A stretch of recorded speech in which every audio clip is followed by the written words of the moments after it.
Zaskia Gotik membagikan aktivitasnya yang mana harus begadang sampai sahur demi Arsila Bungalia Sirkiani. Pemicu pedangdut Zaskia Gotik harus begadang adalah lantaran Arsila putri kandungnya dengan Sirajuddin Mahmud itu rewel. Melalui video singkat, Zaskia Gotik bahkan membagikan ekspresinya yang tepuk jidat.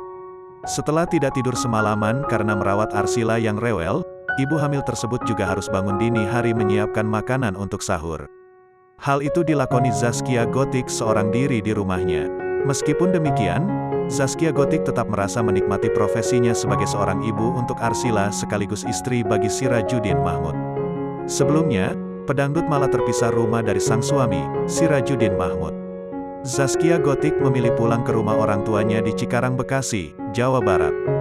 Dia mengaku bahwa bulan puasa ini ingin berkumpul dengan keluarga sehingga membuatnya harus berpisah dengan sang suami.